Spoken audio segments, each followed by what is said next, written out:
Come on, come on, come on, come on, come on, come on, come on.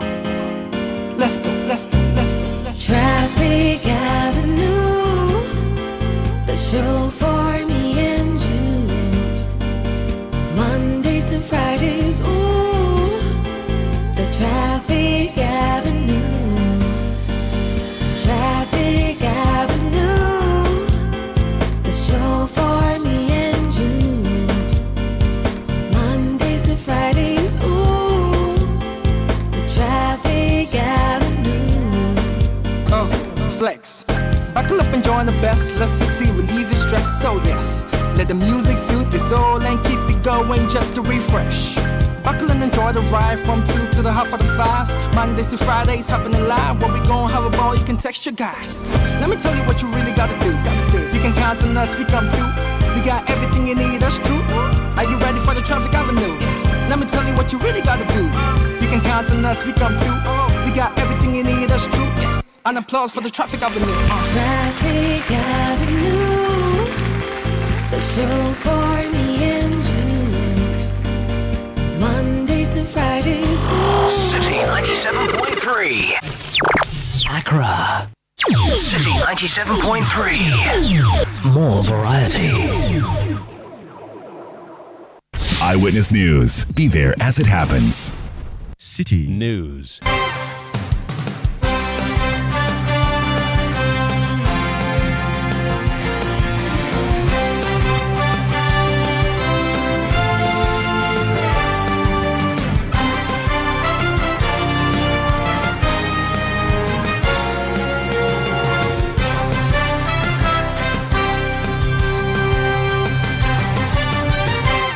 It's 17:30 GMT. This is Eyewitness News on 97.3 Citi FM. I am Umaru Sanda Amadou, and tonight I'm here with Eno Safo. And coming up over the next 90 minutes. Indeed, over the past few days, we have witnessed stable electricity supply across the country, with no load shedding reported anywhere yesterday. President Akufo-Addo proclaims that the dreaded doomsaw has been contained. But is that the reality in your homes and offices? We'll be analyzing the position tonight here on Eyewitness News. Also coming up, National Democratic Congress NDC demands the arrest of MP for Kwadaso, who was seen openly giving money to Electoral Commission officials at yesterday's by-election in Ejusu. His party is defending him. As a person who decides that he provides lunch for them, he gives them money to buy for lunch. I don't know what is wrong with that. And later on Eyewitness News, we'll tell you about the thousands of Ghanaians who defied the rains today to go to the Citi FM and Citi TV family consecration service in Accra to seek the face of the Lord. Stay with 97.3 Citi FM for more on this and many other stories on Eyewitness News. And in business, Chamber of Petroleum Consumers reiterates call for National Petroleum Authority to review new price floor system. That's in 50 minutes from the City Business Desk. Eyewitness News is live across Ghana on a host of affiliate stations. If you're in the Northeast region, you can tune to Nobia FM 98.1 in Nalerugu and listen to Eyewitness News. If you're in the Upper East region, you can tune to Eyewitness News via Quality 88.7 FM in Garu. In the Northern region, we're on Radio Gaki 88.3 FM in Saboba. In the Volta region, we're on Heritage 107.3 FM in Hohwe and Freedom 88.1 FM in Sogakopa. In the Ashanti region, catch us on Adrianpa 99.9 FM in Nkawie. In the Bono region, we're on Greener 95.9 FM in Sunyani. In the Western region, we are live in Takrady on Beach 105.5 FM and Sky Power 93.5 FM. In the Takwa area, we are on Adrianpa 100.7 FM. We are also live on YouTube, live on Facebook, and we are interactive. Join us on WhatsApp 0549 986 996 0549 986 996. You can send tweets using the hashtag Citi Newsroom. My handle at Umaru Sanda. You can also send your message to at Citi973, and the world will hear what you think. This is Eyewitness News, broadcasting from our studios at number 11 Dr. Martin Loop in Adabraka in Accra. Is May Day, and we've seen the heavy rains in Accra. TUC organized a May Day celebration in Accra. The president was there. There was a specific demand that was made to the president by the TUC Secretary General when he gave the address. Let's hear that first and then get the response from the president on the position of power challenges. Let's hear that story. Eno. Organized labor has voiced deep concerns over the high cost of living in the country, urging for a reduction in imports and an increase in local production.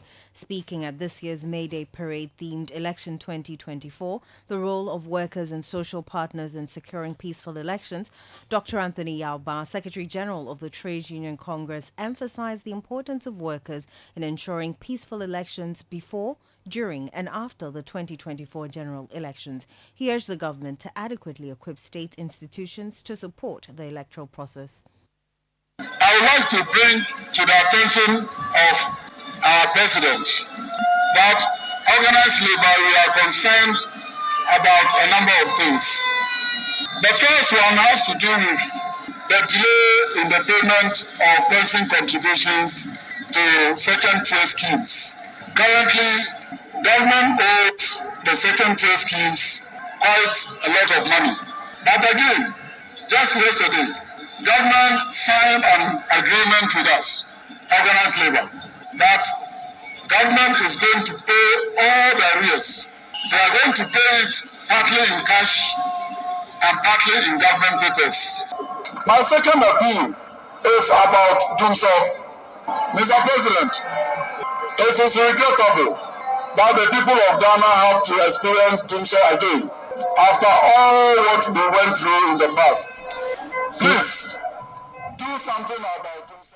So that's Comrade Yauba, his Secretary General of the TUC, making that demand at the Black Star Square in Accra today, where the May Day celebrations were held. And there was a response, wasn't there? Yes, there was. President Akufo-Addo has announced that the recent erratic power supply plaguing the country has been effectively addressed. Addressing attendees at the annual May Day celebration in Accra, the president expressed optimism that the challenges famously termed Dumso are now a thing of the past. He extended gratitude to the citizens for their patience and cooperation during the trying times. I want to extend my heartfelt gratitude to all Ghanaians for their patience and understanding during recent temporary challenges with the electricity supply across the country. Over the period, the issues surrounding maintenance of transformers and gas supply have been successfully resolved, resulting in a sufficient improvement in power supply reliability. Indeed, over the past few days, we have witnessed stable electricity supply across the country with no load shedding reported anywhere yesterday. For the past 7 years, we have worked tirelessly to keep the lights on, and I am confident that the unfortunate era of Dumso will not return. President Akufo-Addo there.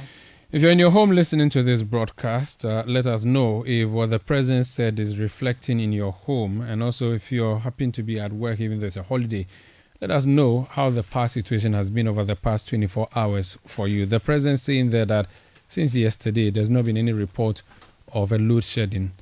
That question comes up. Was there even load shedding in the first place? Nana Amoisi VII is Executive Director of the Institute of Energy Security, IES. He's joining us on the line. Nana, you're welcome to Eyewitness News. Good evening to you, Maristanda. Good evening to your listeners as well. Good evening to you. So it started with the Deputy Minister for Energy and Board Chair of the ECG, Herbert Krapper, saying that the problem was going to be solved soon. And then the Vice President, when he went to the Eastern region to begin his nationwide campaign, announced that Dumso would be over in a bit. Now the president boldly states that the problem has been dealt with. The issue of transformers have been dealt with. The issue of gas supply have been dealt with, which means for the first time we are knowing the real reason for the power outages that we've been witnessing. And he says that the power has been stable, and indeed yesterday no report has been made of a load shedding. I don't know if you have personally experienced stability in your power, but again, the statement that the president made, what do you make of it?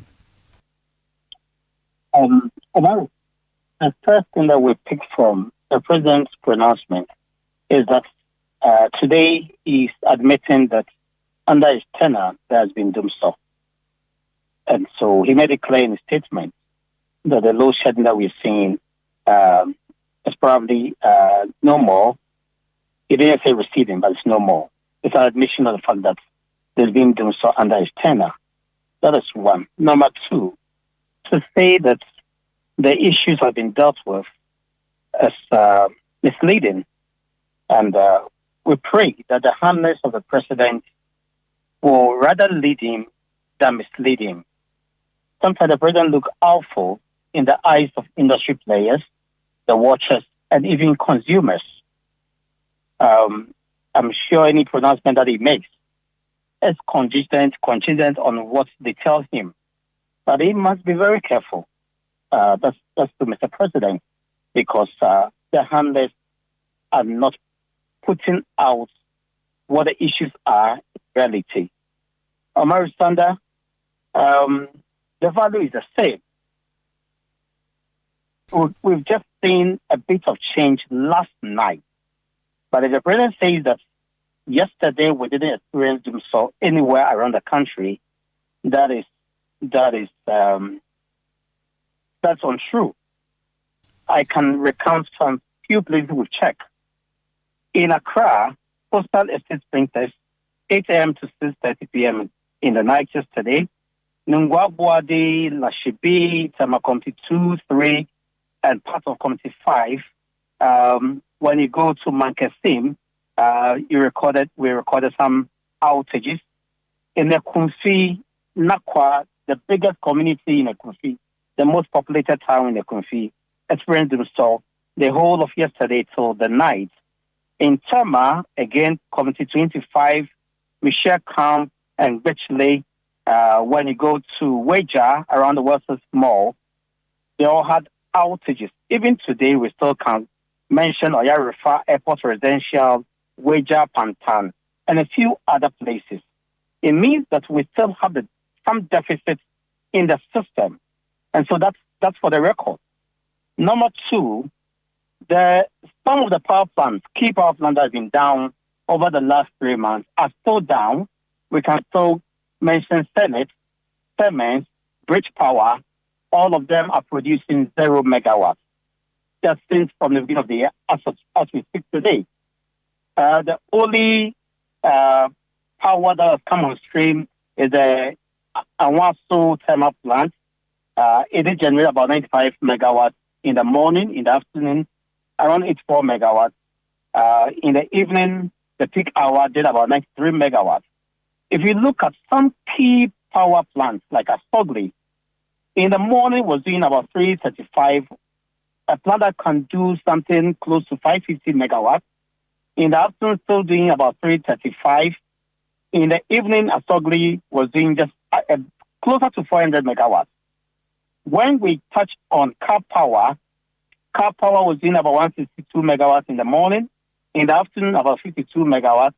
In the evening, it's ramped up to about 339 megawatts. Omar Sanda, let's look at the morning total production, the afternoon and the evening. In the morning, it was doing about 2,505 megawatts. That's the entire power system. In the afternoon, it then went up to about 2,651 megawatts. In the evening, performance improved to 3,521 megawatts.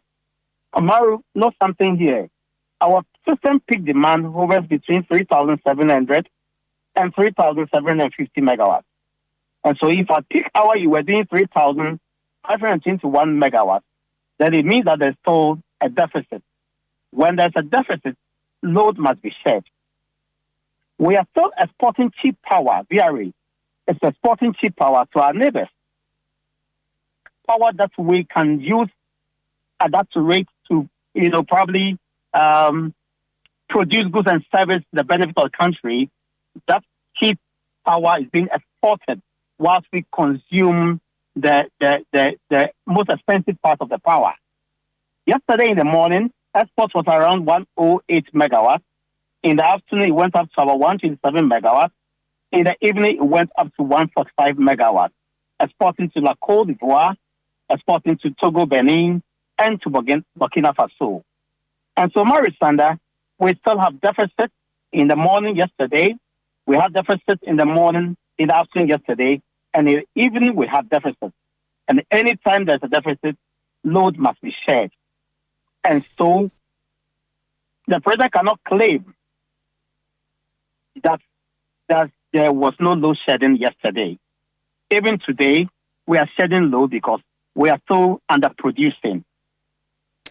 The president said the gas situation, in fact, so he mentions or he attributes the load shedding we've been seeing to two things. The issues of transformers, he said that has been dealt with. Now, PURC has already told us that has never been an issue, really. Now, the issue of gas, okay, not that it has not been an issue, but PURC has said it is not as extensive as ECG has claimed. Now, the second issue being gas, which is what you can call financial problems, the president says that has been dealt with.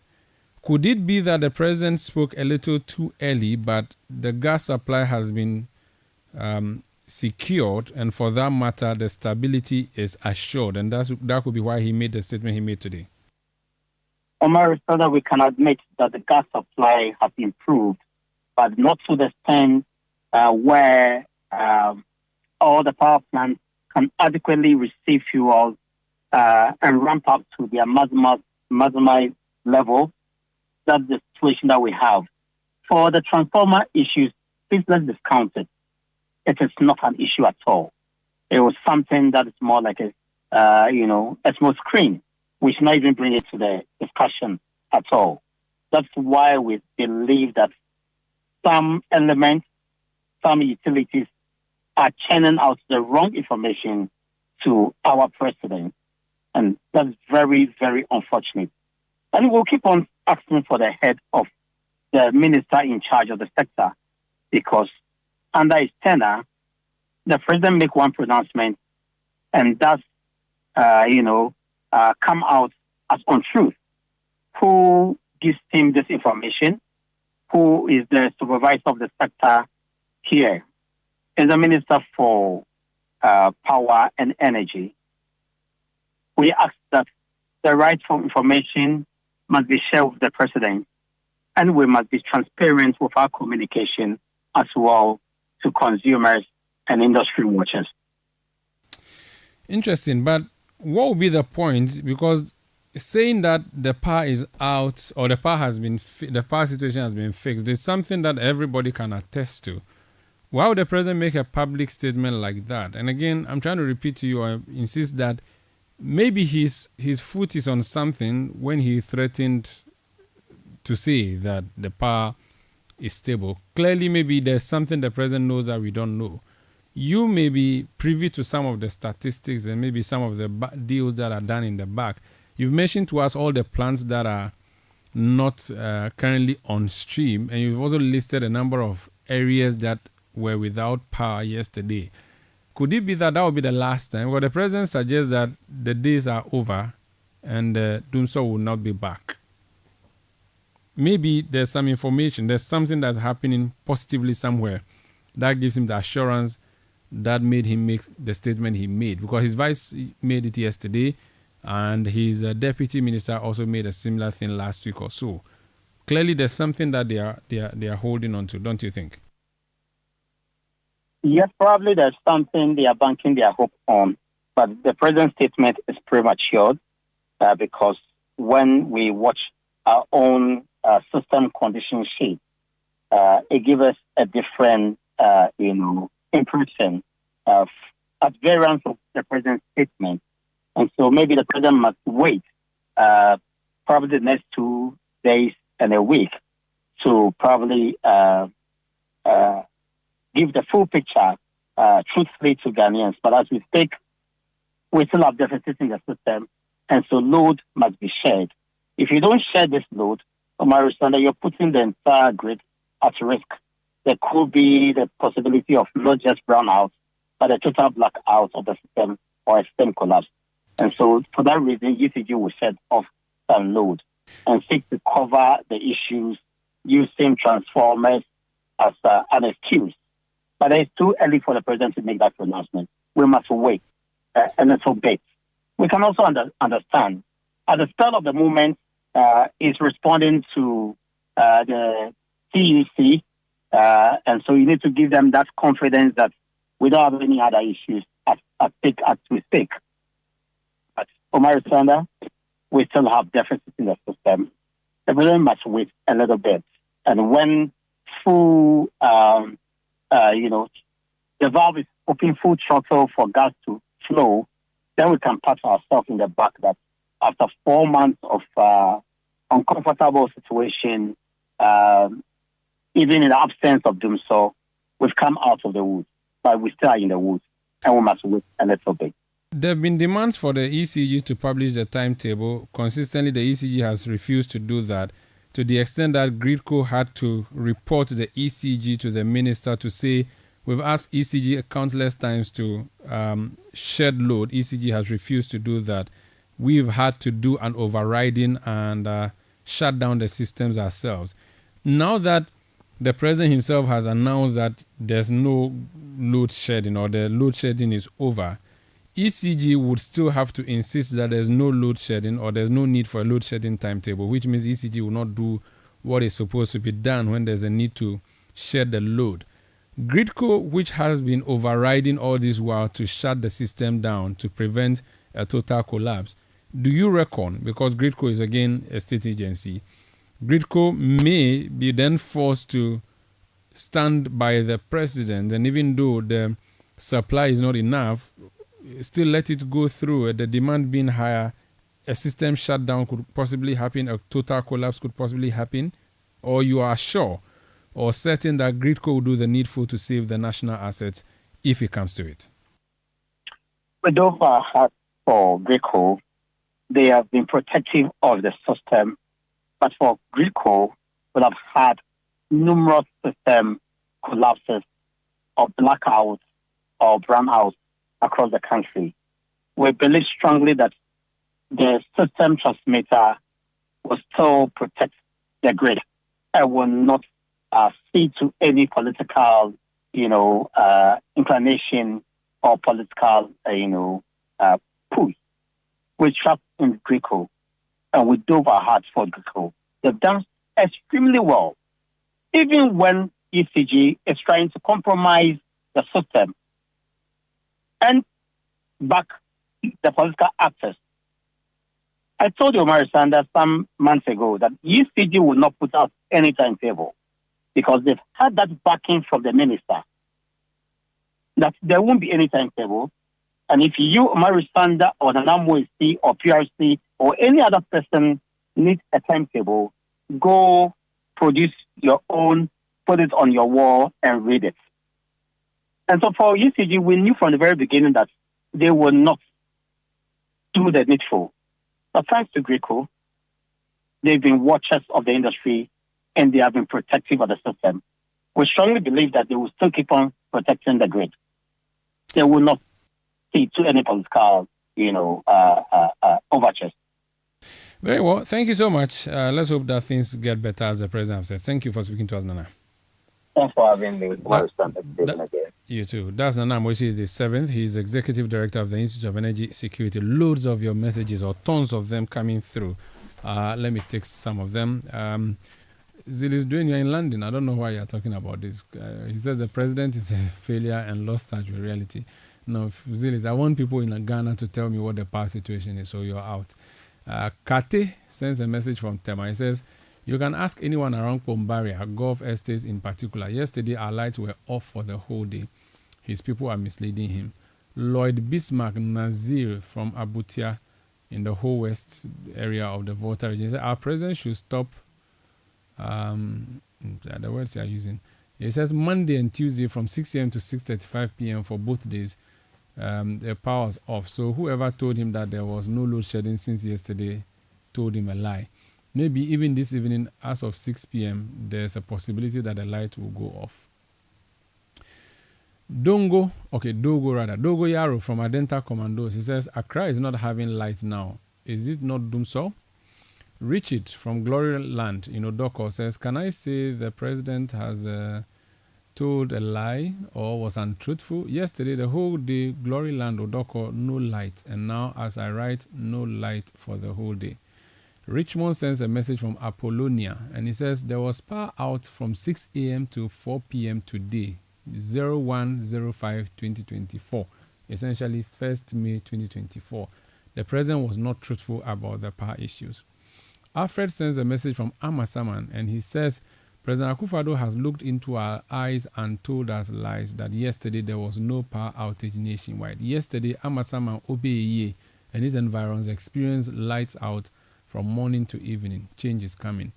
This one from New Adenta. It says New Adenta experienced doomsday last night and Wednesday morning as well. The president was not honest with Ghanaians. Boso Bernard from Ashaiman says, please tell Mr. President we experienced lights out in the dawn. CZ from Adan says, there was lights out at Sege and its surrounding areas yesterday. And as I speak, light has been out in Adenta since morning. Evans from Gulf City says, I think the president needs prayers at this particular time. The level of dishonesty and disregard for truth is laughable.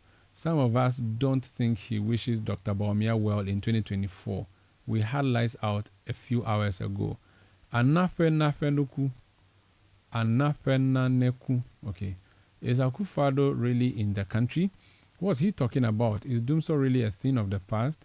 Henry Fayol from Gbawe says, please, the doomsday is not over yet. I slept in the darkness throughout the night and I couldn't even iron my dress to family consecration today. Akapo Jr. from Ahafomim says, the lights have been on for years, and what caused the doomsday at the tail end of his regime? He must resolve it in order to avert the wrath of Ghanaians. Dr. Bawumia must not carry your cross, Mr. President. Sigmund says, our lights went off last night at 10 p.m. at South La Estate. We are still waiting for it to be turned on. Al-Hassan Hamdan from Nyoini South says, which is which? His driver mate said doomsday will soon end, and the driver said that doomsday would never return. Joseph says, we are experiencing power outage at Adenta new site since dawn. We don't know when it will be restored. John Bosco says, please, with all due respect, the president should stop insulting us like that. In fact, I had to travel from Odoko this morning around 12:30 a.m. to Adabraka just to sleep at my friend's place because of the light issues. Herbert Laye in Teshi Triblew says, yesterday evening, Osu Night Market area had lights off. Abraham from Afienya Mataiko says, politicians are not truthful. We had light out yesterday from 12:15 p.m. to 5:10 p.m. And this morning, it went off at 4:50 and came back around 9 a.m. So these are people sending messages in reaction to the president. The president spoke today. The president was at the TUC organized May Day celebrations in Accra, and he said, okay, let me just let you hear what the president said, for which reason people were reacting. Let's listen. I want to extend my heartfelt gratitude to all Ghanaians for their patience and understanding during recent temporary challenges with the electricity supply across the country. Over the period, the issues surrounding maintenance of transformers and gas supply have been successfully resolved, resulting in a sufficient improvement in power supply reliability. Indeed, over the past few days, we have witnessed stable electricity supply across the country with no load shedding reported anywhere yesterday. For the past 7 years, we have worked tirelessly to keep the lights on, and I am confident that the unfortunate era of doomsday will not return. So that's the president speaking at the May Day celebrations today. Lots of you taking to lots of social media platforms and disputing what the president said. Eric sends a message on Twitter and he says, when I talk with the president, be honest with us. Instead of him sympathizing with the citizens, the severe hardship he has brought on us, he is telling us there has not been lights out in Ghana for the past few days. Son of Man says, in plain words, the president was untruthful. My lights were out for 12 hours yesterday, 6 a.m. to 6 p.m. Please, why is he interested in... this one from Citizen Gascon. He says, doomsday still exists. I experienced it yesterday and this morning. It should not mislead us. Nana Kwame Desmond said, my lights are on for days now, but still observing. My lights are on. So this is the first person. Nana Kwame Desmond said, my lights are on for days now, but still observing. Perez Ewenam says, Keta has been in doomsday has been the Dumso epicenter for about a week now. Even this morning, there was Dumso. Now that the president has said it is over, we hope we'll sleep peacefully tonight without the usual ritual. Parkwesi Kingasti says, ours has been stable for the past 5 days now. I am still monitoring. Senior man says, Tema Timber Market, our light has been off since morning. Failed Marshall says, very, very annoying when I read that statement. Resolved at the Flagstaff House only in darkness over the past 24 hours. That's what he said. More messages coming through. This one says, good evening, my brother.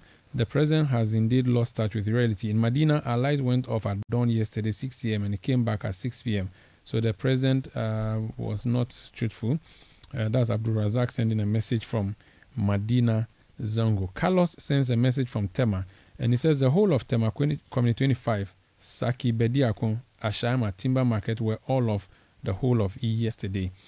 Lots of you sending messages. This is Eyewitness News on 97.3 Citi FM. We are coming to you from our studios in Adabraka in Accra. Before we take a break, there were other May Day celebrations when the Yes, so the Civil and Local Government Staff Association of Ghana has pledged to oppose any attempt to interfere with the integrity of the civil service and local government service by political entities. This declaration comes in response to mounting apprehensions expressed by CLOCSAG regarding the intrusion of partisan activities into the operations of these vital public sectors. Such interferences, they argue, jeopardize the fundamental principles of efficiency, fairness, and neutrality upon which these services are built. In an address at a Thanksgiving May Day celebration, Executive Secretary of the Civil and Local Government Staff Association, Ghana, Isaac Bampoado, urged all members to stand firm against any attempts to politicize their work. A public perception of political corruption in all its forms, including bias, nepotism, abuse of position, capacity, and lack of accountability will be engendered, thereby weakening the effectiveness of these government services. Visible partisanship and overt displays of lack of professional neutrality and objectivity will be a criteria of the just expectation of the people of the Republic of Ghana. In these coming elections, the people of the Republic of Ghana should ensure that they vote for a government that will uphold the principles of neutrality, anonymity, and permanence in the civil service and the local government service. CLOCSAG will resist with all our might the invasion of the civil service and the local government service by political apparatchiks and guru boys, and the Almighty God will help us.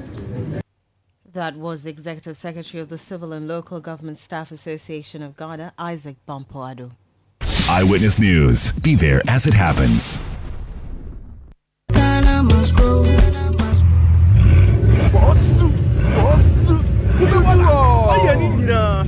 KB, yo. Hey, KB, aka Kubeboga, now drives a Bugatti. He can even travel by road from Accra to London. Oh, wow. KB's source of wealth is agriculture. Yes, coconut business. After losing his bank job, he started supplying coconuts at events. Now, he owns large coconut plantations and employs many young people. Charlie, we all need to trust the process, cause hope days. There has never been a better time to enter into agribusiness. Take a bold step today with the Ghana Grows program, because every step pays. Ejuma Wokrom, Ghana Grows, Hope Day, an initiative of the MasterCard Foundation in partnership with Springboard Roadshow Foundation and Limehouse. When you want to eat, just Momo it. Tired of the long queues in the supermarket? Pay with Momo. When you really want that beautiful new blouse, just Momo it. When you want to get a trim and get fresh to impress you know who, just Momo it. When you need to pay your utility bills and domestic staff, Shani Momo. When you want to send love to the family back home, send some Momo. Join the millions of MTN Momo users all over Ghana and live life the brighter way. So just Momo it. MTN. Are you feeling tired after a hard day's work? Have you lost your appetite even for your favorite dish?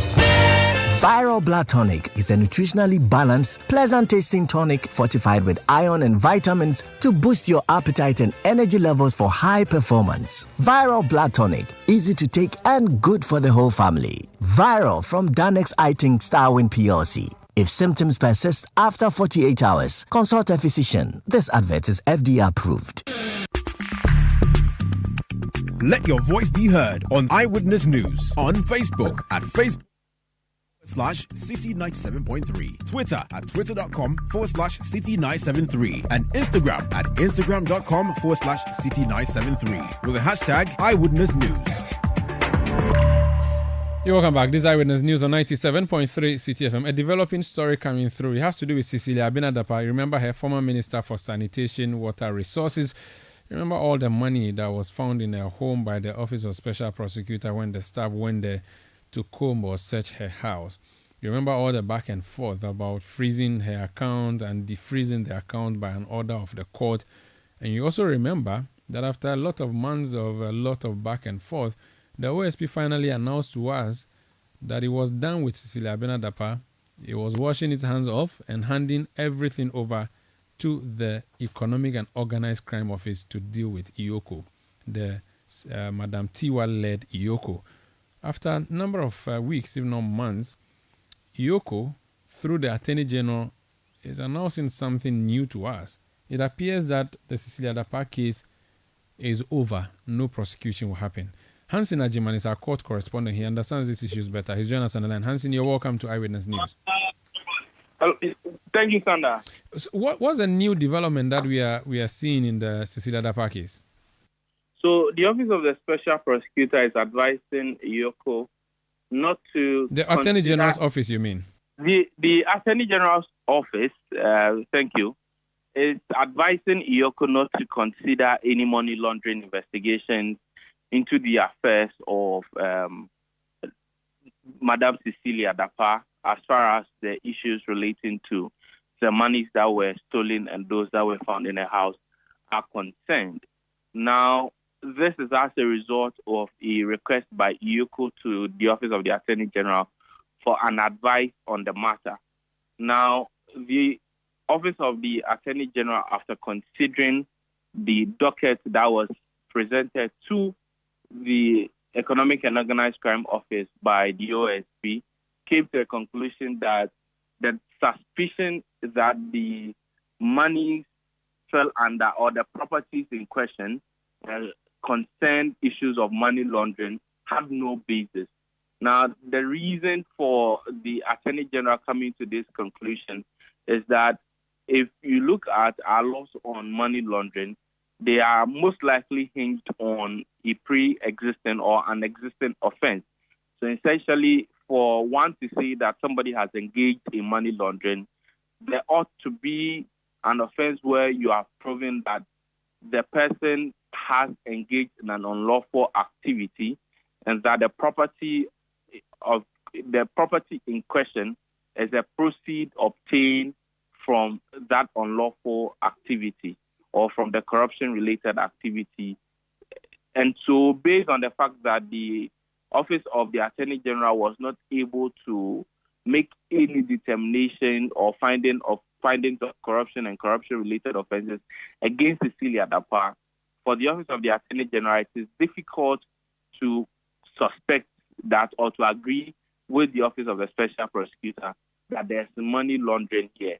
The second thing is that the Office of the Special Prosecutor had indicated that it came to a realization that the issues were money laundering related offenses when it had a collaborative investigation with other agencies like the FBI of the US. However, the findings of that collaborative investigation has not been made available to IOCO, and so it is not before them to consider as part of their analysis. As a result of that, the Office of the Special Prosecutor is saying they only have information relating to the transmission of the docket to IOCO and some statements that were taken during investigations, as well as some letters that were written to institutions like the CID and the banks in the course of the investigation. And because of the absence of the findings from the collaborative investigations between OSP and groups like the FBI, it is difficult to determine on what grounds exactly the OSP is relying on to say that the activities of Madame Cecilia Dapa fall under the issues of money laundering. And so, all in all, the Office of the Special Prosecutor is saying that there's no basis whatsoever for that suspicion, and it doesn't warrant investigation by IOCO.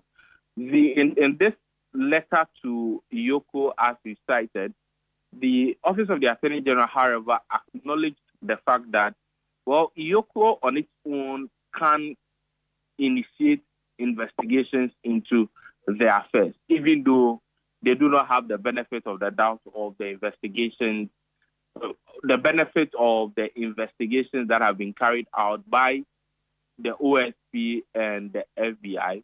IOCO on its own mandate can also initiate similar investigations. That is a point that the Office of the Attorney General acknowledges. However, the office was quick to indicate that the Office of the Special Prosecutor has already directed the Ghana Police Service to investigate issues relating to the sources of funds that were stolen from the house of Cecilia Dapa and also that were seized or found in her home. As a result, the Office of the Attorney General thought it wise to advise the IOCO not to undertake any investigations, as in the view of the office, it will be unnecessary for IOCO to investigate the issues when the CID has been seized with the same mandate, with same facts. Does it then mean that the investigation is over, there will be no prosecution from all the quarters, or at least we could expect something from the police service? Well, so what it means is that the police is still doing its investigations, and from what we get from here, it appears the Office of the Attorney General is not yet seized with the outcome of the investigations from the police CID. But what it means, Hansen, is that OSP has shut the docket or shut the door on Cecilia Dapa. IOCO has also shut the door on Cecilia Dapa. The only door that is still opened by half, maybe, is the police door. And we don't know what that door is going to bring up yet, whether that would also be shut or... Essentially, what you're saying may be right, but we also ought to look at the fact that this is an advice. And so even though the Office of the Attorney General is a principal legal advisor of the state and by extension all state agencies and institutions, including the IOCO, an advice in itself is not binding. And so if IOCO, after considering this advice, thinks otherwise, they may decide to continue with the investigations or not. But rightly so, where investigations have begun earnestly is with the CID, because from what we've gotten from the response, it looks as though IOCO itself was waiting for this advice from the Attorney General to decide on whether to investigate and how to carry out its investigation. Considering the fact that the Attorney General has now indicated that there's no need for IOCO to do this investigation, it may be difficult for them to say that they will go ahead with the investigation. Thank you so much for speaking to us. That's Hansen Ajiman, our court correspondent, speaking to us. This Eyewitness News on 97.3 Citi FM. We are coming to you from our studios in Adabraka. In Accra, we are also around the globe on citynewsroom.com. We are on YouTube. We are on CityTube. That is the name of our channel. We are also on Facebook. Let's move to the western part of Accra, the central region. There was a shooting incident yesterday. A military officer in military uniform was shot dead. What are the details? Calvis Tete is our correspondent in the central region. He's joined us on the line. Calvis, you're welcome to Eyewitness News. Thank you, Sanders. Who killed this soldier based on all the information you've gathered, and why was he killed? Well, Sanders, at around 4:45 thereabouts, late in the evening of yesterday, we heard news to the fact that a military officer has been shot around Millennium City in the Goma East district of the central region. What we heard was that the military officer, they were 3 in number, they had gone to a piece of land, a half plot of land around Millennium City, which was the land belonged to one of the military officers. So in the company of two of his other colleagues, they went there after hearing that there are some land guards on the land trying to terrorize persons who were working on the land. And so they went there to try and then move these land guards from the land. But that didn't work. And then the land guards also retaliated by engaging in physical, assault with the military officers.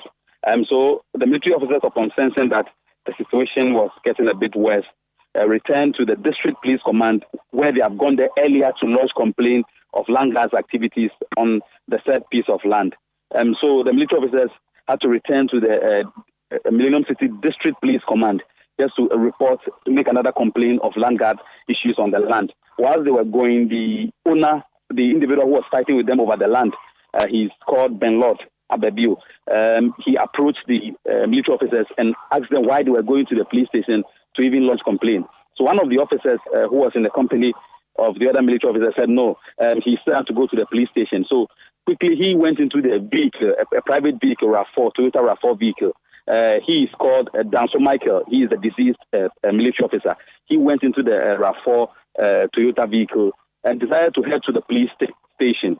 But then Ben Lord Adebiu, who is the Jasihini of Millennium City, for some reasons we don't know, he fired at the vehicle, trying to prevent the officer from going to the police station. He fired about 8 rounds of ammunition from what we hear from the police. And so one hit the officer in the vehicle, on the driver's seat of the vehicle, killing him instantly. Sander. And, this thing happened just in front of the Millennium City District Police Command, just around that area that this incident happened. So people were raising questions as to what would have pushed this individual to have gone to the extent of killing someone just in front of a police station without giving recourse to the law. And people around are afraid for their life, having in mind incident that has happened in Ashaiman, where military officers trooped the area and then allegedly assaulted people after a military man was assaulted. But I went to the area this morning to see what is happening. You could see that there was fear on the faces of residents who live around that area. As of this morning, when I went there, the officers from the military high command had come there earlier yesterday, and then this morning when I got there, I saw the forensic department from the police headquarters also on the scene trying to, pick so that they can use to gather their issues in court, Sander. So if you ask me, this is what is happening. I see. Very, very sad situation there. So over the past 24 hours, what have been the actions from the Ghana Police Service and the Ghana Armed Forces? Well, Sander, we have a statement from the Ghana Armed Forces condemning the act. That statement is saying that the individuals who engage in this act are land guards, and the statement is signed by Brigadier General Agri Kwashi of the Ghana Armed Forces. And the statement, some portions of the statement read that the military men were unarmed. They were just going to a piece of land belonging to one of the officers to go and then work, and then these land guards attacked them, killing one instantly. A similar statement also comes from the police, which has been signed by Grace Ansar Kofi, Assistant Commissioner of Police, Director of Public Affairs, also condemning the same incident that happened. They are saying that one person has been arrested, that is Ben Lord Abebiu. He has been arrested and is at the police headquarters pending further investigation, Sander. But, residents of Kaswa are also asking questions as to why an individual would have the nerve to fire just in front of the police station without giving recourse to the law. They believe that the police should be up and doing in terms of fighting land guard issues, because if a land guard or a chief, supposed chief would go out there and then fire and kill a military officer in uniform who was not armed, then what happens to individuals who are living in Kaswa? They have raised questions, but the police have brought the situation under control here. So as we speak now, the forensic people from the police headquarters have come to the scene. They are taking whatever evidence they need. I'm sure by this time they should be heading to Accra, Sander. This gentleman who was arrested, do we know much about him? You said he's a Jasi Hini, is that what you said? Yes, he's a Jasi Hini of Millennium City. He's called Ben Lord Abebiu. He's a Jasi Hini of Millennium City, so he owns that area. But that Millennium City area, there's a bit of litigation there. There are a lot of chiefs in that area. So that brings to mind land litigation issues in this part of the central region, particularly Kaswa, which always comes to mind, land guard issues, among others. to the extent that some residents are even afraid, some persons are even afraid to buy pieces of land in Kaswa for fear of land guard activities. According to information we have gathered, the said piece of land was sold to the military officers by one Asma. And so Ben Lord Abedi also is saying that he also owns that portion of land. So that is where the litigation is coming from. And that is how come it has led to the death of one deceased military officer, Sanda. Thank you so much for speaking to us. Calvis Tete is our correspondent in the Central Region, summarizing for us events between yesterday and today at Millennium City in Kaswa in the Central Region, where a soldier was shot dead by an individual, and this happened right in front of a police station. The police issued a statement that the gentleman has been arrested. Investigations are continuing. This is Eyewitness News on 97.3 Citi FM. Talking about what happened yesterday, there was a by-election yesterday, and after that by-election, during that by-election, we saw a video in which a member of parliament was giving an envelope to Electoral Commission staff. Later in the evening, the Electoral Commission said to us that that envelope contained money, and that the money in that envelope was meant for lunch or to be used for lunch by these officers. Now, the EC did not mention the name of the person in that particular video, but we do know who it is. It's the MP for Kwada. So yes, Kingsley Nyako. 24 hours on what has been happening on that story. The governing New Patriotic Party has jumped to the defense of the under-fire member of parliament for Kwadaso, Kingsley Nyako, who was captured on camera giving money to officials of the Electoral Commission during yesterday's by-election. The NPP says the MP was only being generous to the staff of the commission. Haruna Mohammed is Deputy General Secretary of the NPP, and he has been speaking to City News. There is a lot of talk around it, but not even an issue, because this is very clarified. It is self-explanatory. The person asks the officers on duty whether they have eaten, and as a person, he decides that he provides lunch for them. He gives them money to buy for lunch. I don't know what is wrong with that. In the past, political parties, even when they cook food for their agents in either registration or voting, give some of the food to the security and the electoral officers. If this has happened in terms of somebody finding out that they have not taken lunch and he says, oh, okay, I will provide you lunch and give them an envelope. In an open, not in a dark place, not a hidden place, not any other place, but in the open space. I don't think that it is a matter that we should be debating at all. Deputy General Secretary of the NPP, Haruna Mohammed. The opposition National Democratic Congress is calling for the immediate arrest of the Member of Parliament for Kwadaso, Kingsley Nyako.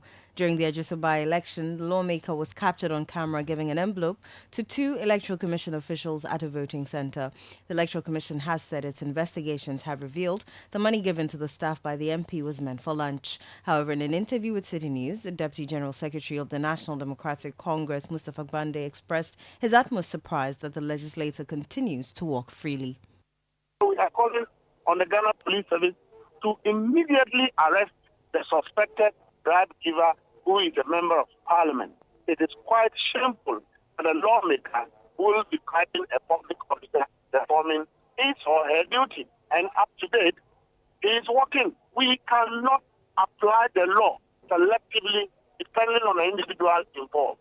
Whether you are the president, it's a law. The man is bribe. And there was a poor electoral commission officer who accepts bribe because the economy is very difficult and she's broke. She doesn't have money. Dealing with very corrupt government, she's accepting bribe. And then we are punishing her and leaving the corrupt or the suspected criminal who is giving bribe a lawmaker of Kwadaso. That was the Deputy General Secretary of the National Democratic Congress, Mustafa Gbande. The 2024 edition of the Family Consecration Service ended with patrons described the 6-hour prayer and worship service aimed at building the family as an exceptional one. There's more in this report filed by City News' Anne Shirley Zhu.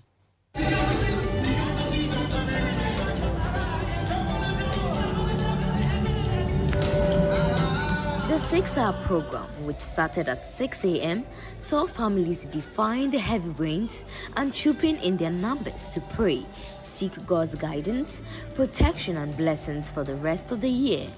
Despite the downpour on Wednesday morning, the Oyo Dome, Royal House Chapel, the venue for this year's service, was not only filled to capacity, but had a spiritually charged atmosphere.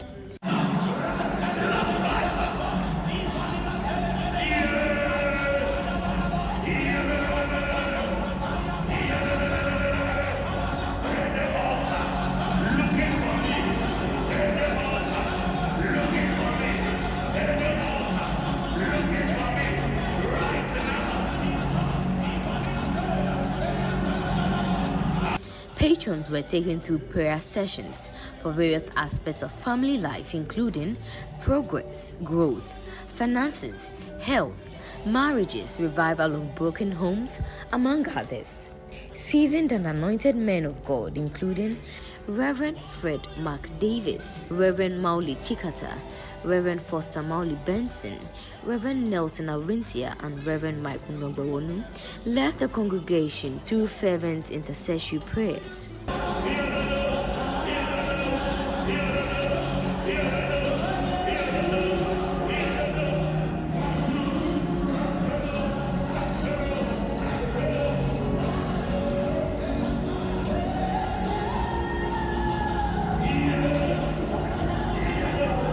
The Evergreen Cedar Mountain Choir, together with gospel musician Sisi Beidu, took patrons through multiple times of praise and worship.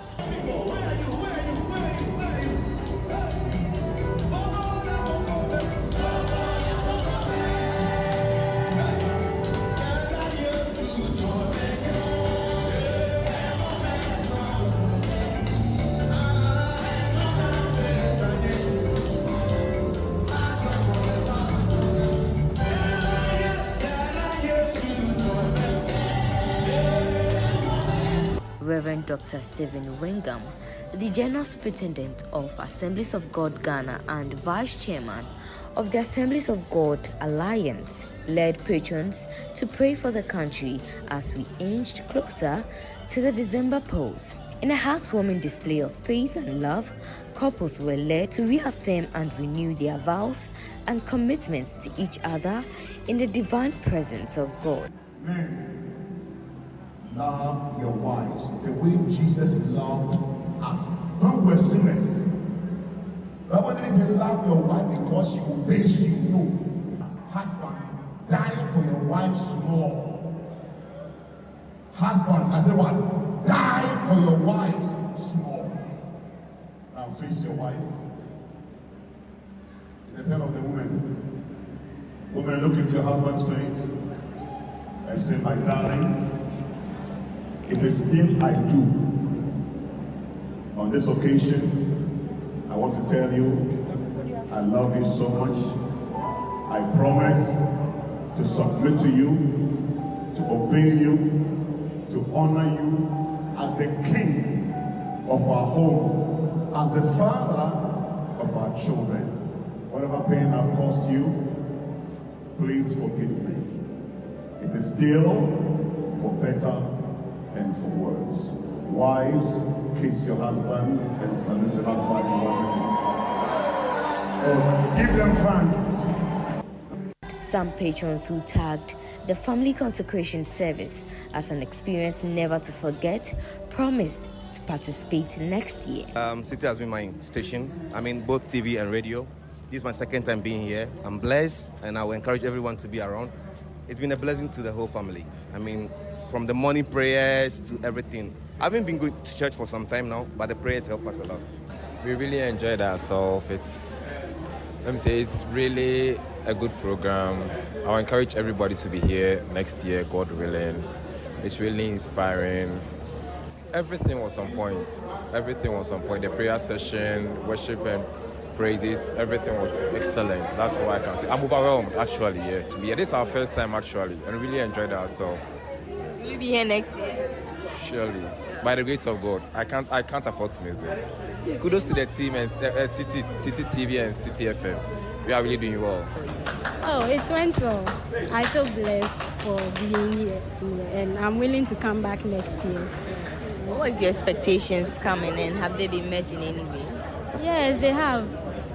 When I was coming, I felt I had a lot of burdens, but right now I feel lighter. I feel I'm okay. I feel fine. Will you be here next year? Yes, of course, I will.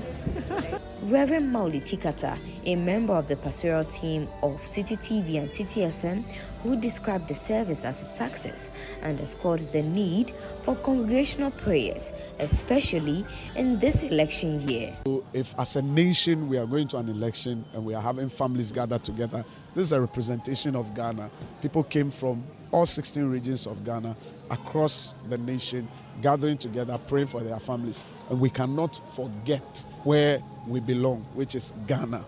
Without a peaceful nation, without a prosperous nation, without a great nation, whatever we do as families will be in vain. So first of all, we need to secure our nation, and then whatever blessing there is in the nation for us, families can enjoy of it. That's why at the Family Consecration Service, we dedicated time to pray for our nation, Ghana, because it takes families to make a nation.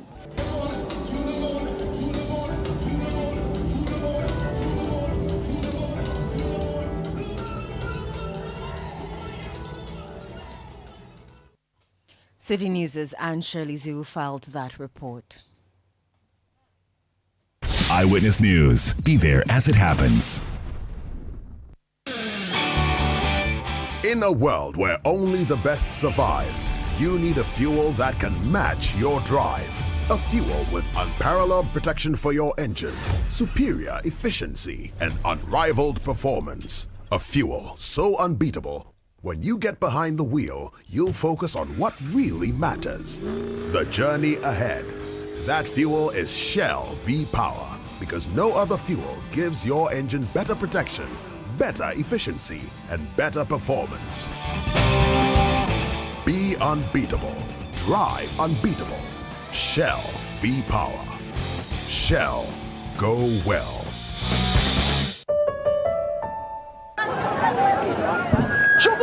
Yeah. We have a new leader in town. Obiarenti. Amafo. Madam was Sibebre. When him say my baby, maybe mamu more charcoal for whiter teeth. More charcoal. Not only that, maybe mamu lemon. More lemon. Zinc for fresher breath. More zinc. And fluoride for stronger teeth.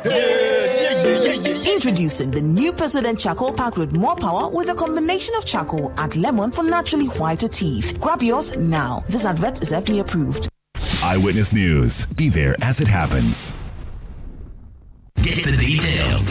Every significant financial transaction, every market movement, and all the policies that affect your business. City Business News. Be informed.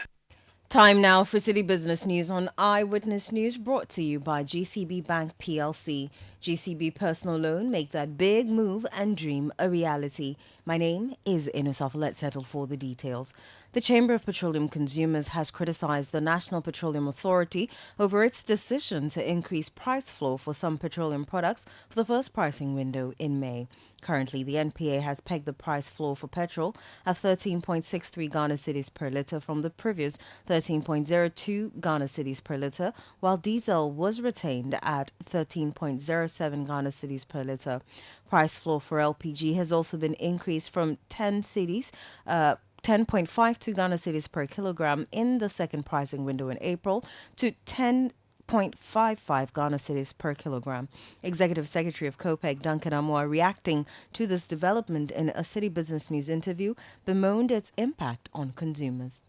We would need to ask the NPA because clearly, if you have a mixed window where petrol goes up, diesel comes down, and then you decide to increase for petrol, rightfully, but diesel you maintain. What you're telling the market is that where it goes up, go up, but when it goes down, just keep it at that. It's just not good enough. And we think that that whole discussion will have to be situated properly so that the consumer does not end up rather being fleeced with the explicit supervision and tacit approval of the regulator in a deregulated environment.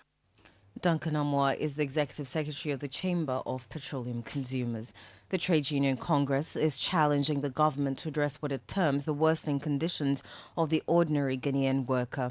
The group is also demanding an improvement in the general state of the economy, which is exacerbating the cost of operations for businesses and employers. Addressing the May Day parade, Secretary General of the Trade Union Congress, Dr. Anthony Yao-Ban, said the government must work to alleviate workers from the current economic hardships.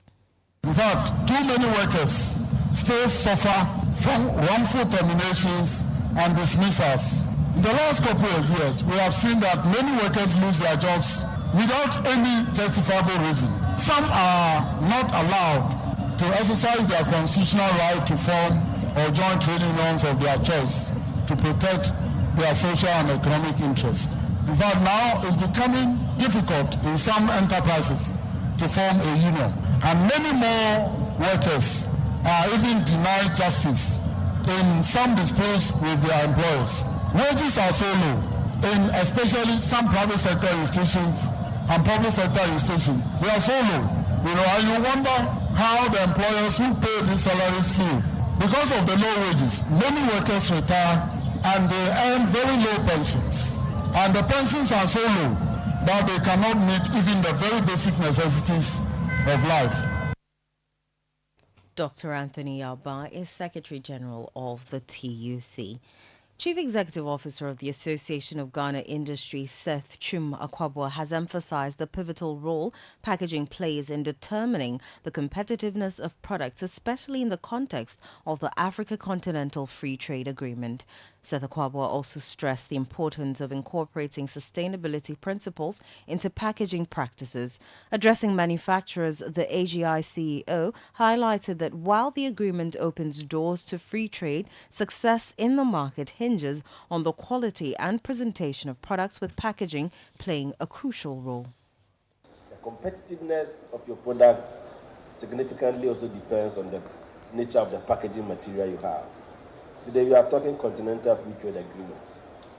The doors are open, quota-free, duty-free to any African country of your choice for the various products.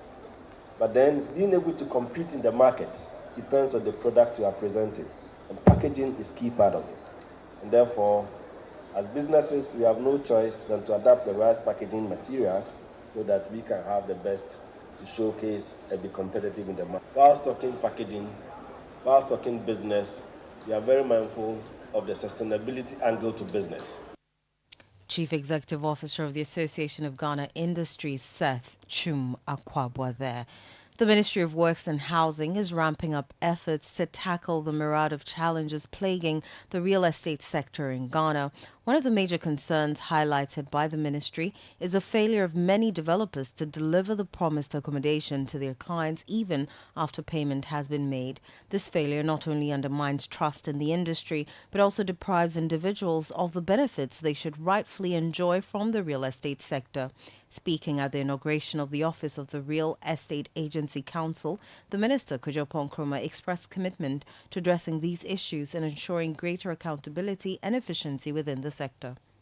Too many of our citizens are being subjected to pain and disappointment by developers who do not deliver what they promise, even years after taking your money. Too many of our business people are struggling with clients who have taken possession of properties on the other hand and are playing games when it is time to make payment.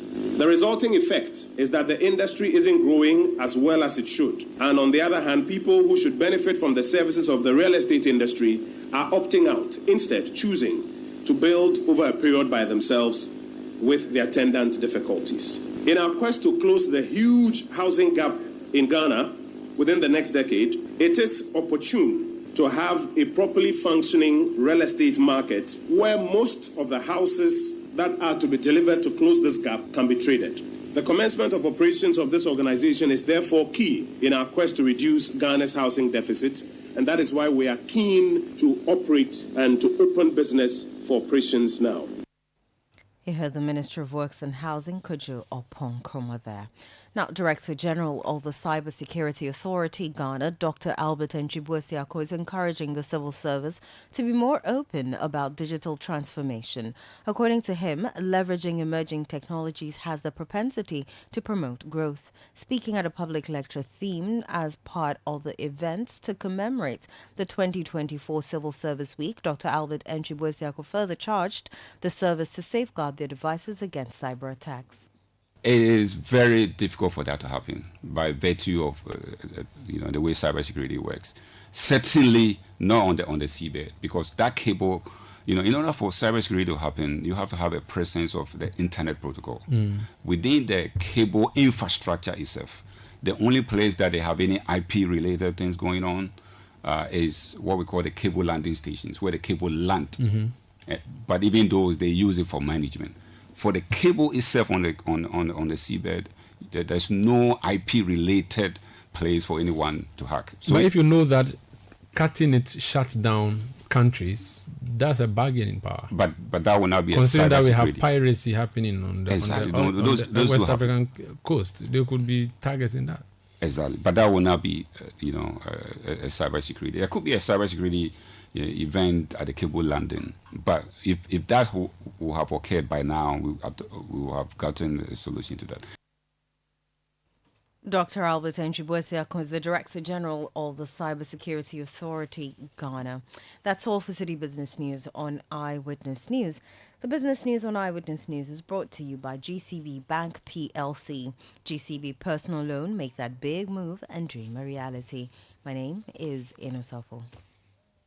There are some classy celebrations that calls for whipping out your favorite China sets. Same goes for your luxury vehicle. Just any engine oil won't do. Premium understands premium best. The new Shell Helix Ultra 0W20 SP with carbon neutral properties is the one for your premium car. It's a fully synthetic motor oil designed using the Shell Pure Plus technology. Prevents dirt buildup with exceptional cleaning power, leaving your pistons cleaner than a whistle, up to 50% more than the industry standard, and gives you stronger, long-lasting engine performance. So, if you want your classic car to run smoothly like a Ferrari for years to come, use the Shell Helix Ultra 0W20 SP with carbon-neutral properties. Shell Helix Ultra 0W20 SP, designed for ultimate engine performance.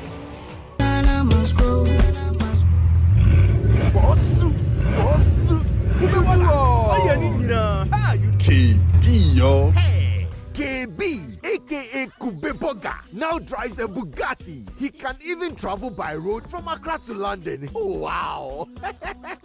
KB's source of wealth is agriculture. Yes, coconut business. After losing his bank job, he started supplying coconuts at events. Now, he owns large coconut plantations and employs many young people. Charlie, we all need to trust the process, because hope days. There has never been a better time to enter into agribusiness. Take a bold step today with the Ghana Grows program, because every step pays. Ejuma Wokrom, Ghana Grows, Hope Day, an initiative of the MasterCard Foundation in partnership with Springboard Roadshow Foundation and Limehouse. Life is a stage, and we're all players, playing the supporting role. The title of my poem is Playing with Rhythm. Playing the lead. Playing to win. Playing with gusto. Playing for the sheer thrill until the curtain falls. Because every journey begins with play. Kickstart yours with MTN. So, what are we doing today? MTN. Eyewitness News. Be there as it happens.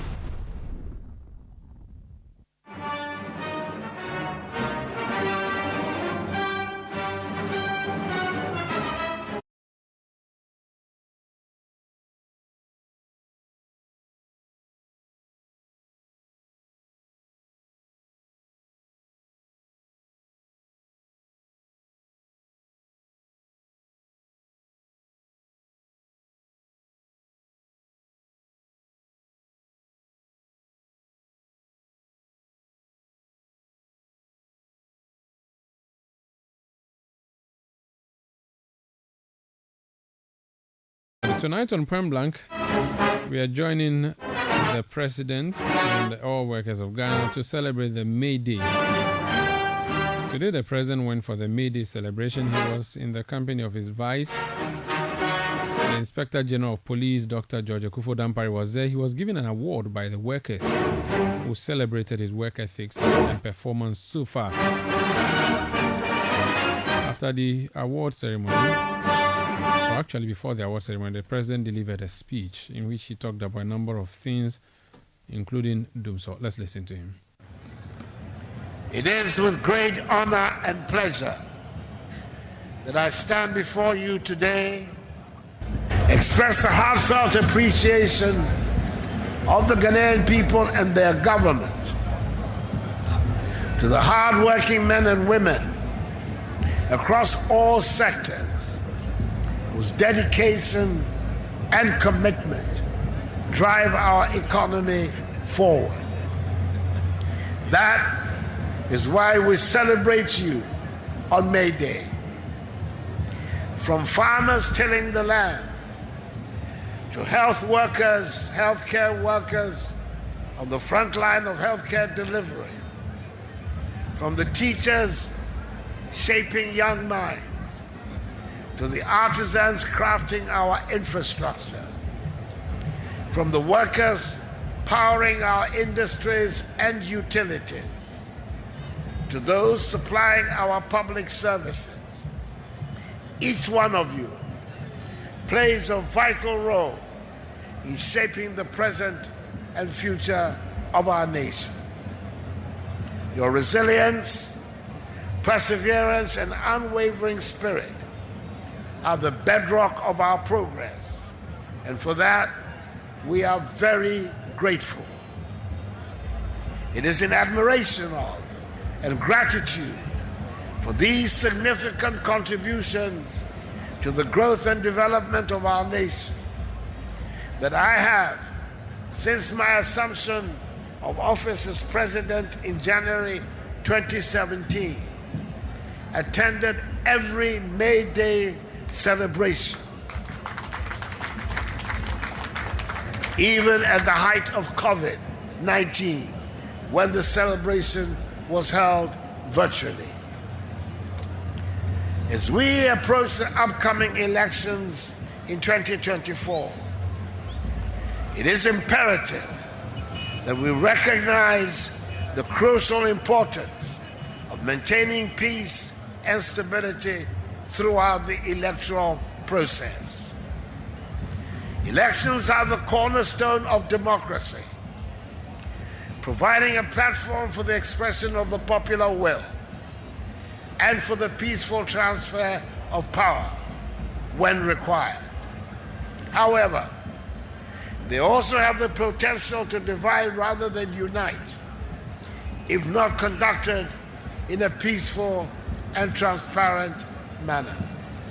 Indeed, the theme for this year's May Day celebration, Election 2024, the role of workers and social partners in securing peaceful elections for national development, underscores the pivotal role that each and every one of us has to play in ensuring that our electoral process is free, fair, transparent, and devoid of violence. Indeed, the destiny of the nation hinges upon the collective actions of workers and social partners to safeguard our democratic principles and uphold the rule of law. Ladies and gentlemen, Ghana's track record as a bastion of democracy and peace is an enviable one that needs protection. Our democratic processes have stood the test of time, especially under the Fourth Republic. We have undertaken so far 8 successive elections, whose results have given rise to 3 peaceful transfers of power from one party to another since 1992. I am confident that on 7th December 2024, like in previous elections, Ghana will once again emerge stronger, more united, and more capable of advancing her development goals. Workers, as the backbone of our country, have special roles to play in shaping the outcome of elections. Your voices matter, and your participation in the electoral process is essential to ensuring that the concerns and aspirations of working people are adequately represented in our governance structure. I urge you to exercise your civic duty responsibly, engage in informed discourse, and cast your vote for candidates who espouse policies that promote inclusivity, equality, and social justice. As social partners, an important part of your role is to defend and uphold the ideals of the Constitution. Workers should continue to act with utmost integrity, professionalism, and discipline in the run-up to the elections. The political season should not unduly polarize us. Elections are about making choices from available personalities and policies. The fact that we have different preferences should not make us enemies. We are brothers and sisters who will continue living together in the only country that God has given us even after the elections. We must remember that despite the high stakes in previous elections, we exhibited a great deal of political maturity in navigating the challenges we faced. Various governance and security institutions proved their worth and demonstrated independence and resilience in demanding times. Our capacity for securing peaceful elections ahead of the 2024 electioneering season was tested in 2023 when we conducted 2 by-elections in the Kumau and Asen North constituencies, and again yesterday when we conducted another peaceful by-election in Edgeso. These by-elections have signaled our preparedness for peaceful elections in 2024. Government is confident that the peace that characterized these by-elections would also manifest in the December polls. Government, through the National Media Commission and in collaboration with various other bodies, is scaling up mechanisms to combat hate speech and the dissemination of fake news, misinformation, and disinformation campaigns ahead of the elections. These events have the tendency of inciting violence to mar the peace we are enjoying. Government will not leave any stone unturned as we intensify campaigns on the See Something, Say Something. This initiative, an all-inclusive whole-of-society campaign, encourages citizens to report suspicious activities to the security agencies. Fortunately for us, social partners and workers are well placed to report any suspicious activities to safeguard the peace and security of the country.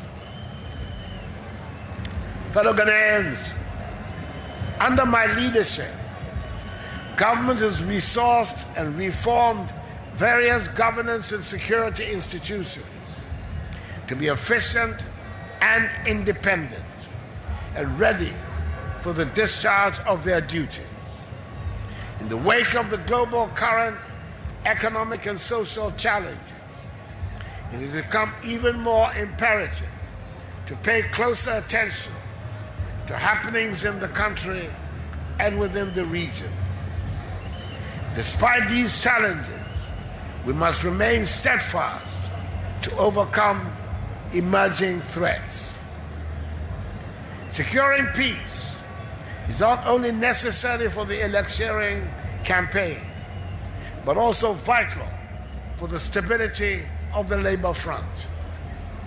A peaceful and stable labor front will create a conducive environment for government to implement its policies and programs, and for the economy to grow. Government hereby reiterates its resolve to address the concerns of labor in the interest of national development. The upward adjustment of the base pay by 23% in the first half of the year and by 25% in the second half of the year is a demonstration of government's commitment to improving and protecting public sector incomes. This is being done to signal the importance government places on the welfare of workers. Chairperson, Secretary General, though today marks my final May Day address to organize labor as President of the Republic, having served by January the 7th, 2025, the constitutionally permitted allotment of 2 terms of 4 years each, I want to assure you that this, however, will not be my last encounter with organized labor. In the coming months, there will be a series of engagements with organized labor aimed at promoting peace, stability, and social cohesion. Personally, I look forward to interacting with you once again at the 2nd edition of the National Labor Conference, scheduled for some time later this year. Such occasions offer unique opportunities for representatives of government, employers, and organized labor to have dispassionate discussions on accelerating economic growth for national development. This is critical, and I'm happy that the conference is high on the agenda of tripartite constituents. Ensuring peaceful elections for national development also requires government to strengthen the policy, legislative, and institutional framework of labor administration. Since becoming president in January 2017, the support, cooperation, and collaboration I have received and enjoyed from organized labor has been nothing short of extraordinary.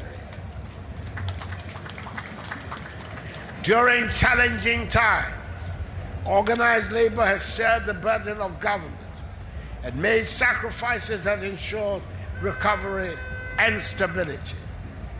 The least I can do for the over 11.5 million people in the labor force and the next generation is to enact a new Labor Act that is comprehensive and contemporary and protects the interests of all actors in the world of work. It will be the most concrete act of gratitude on my part to the leadership and members of this generation of organized labor who have proved to be so responsible in their stewardship.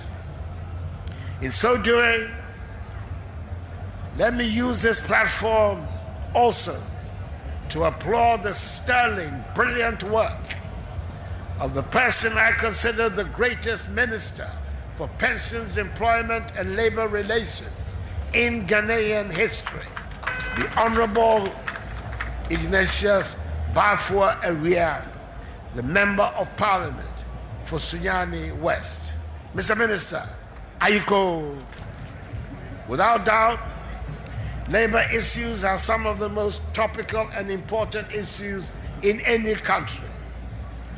Such issues touch on the standard of living of the populace, businesses, as well as individuals and family welfare. It is for this reason that I'm happy to announce that my directive for a new labor law to be enacted has been largely carried out. I can say with certainty that with the cooperation of Parliament, the new Labor Act can be promulgated before the end of this year. I'm aware that organized labor and employers are playing very pivotal roles in this, and I commend you and them for that. Government is also providing state-of-the-art infrastructure for labor administration institutions to enable them to deliver effectively on their mandates. This includes the procurement of some 60 motorbikes and 17 pickup vehicles to enhance the mobility of labor officers. Furthermore, 16 new public employment centers are being constructed, and some 40 others will be renovated across the regions to give enhanced visibility to and encourage patronage of the Labor Department's activities. Currently, work is progressing steadily at project sites in Yendi, Damango, Wa, Bogatanga, Achimoda, Odumase, Trifohimai, Konongo, Takwa, Atebubu, Wale, Dambai, Hohoi, Bibiani, Kenyasi, and Amasamai. Through these investments, government will strengthen its early warning systems to detect any potential conflicts or labor disputes that may arise. That's President Akufo-Addo speaking at the May Day celebrations in Accra, ending tonight's edition of Eyewitness News. My name is Umaru Sanda Amadou. I did this with Endo Safo. Production by Kobna Wilson, Beverly London, and Sami Wiafi. Desmond Nyako assisted us on the technical side of things, and the new media side of things was supported by Edwin Kwakofi. We'll be back tomorrow at 17:30 GMT. Thank you for listening. Happy May Day to you.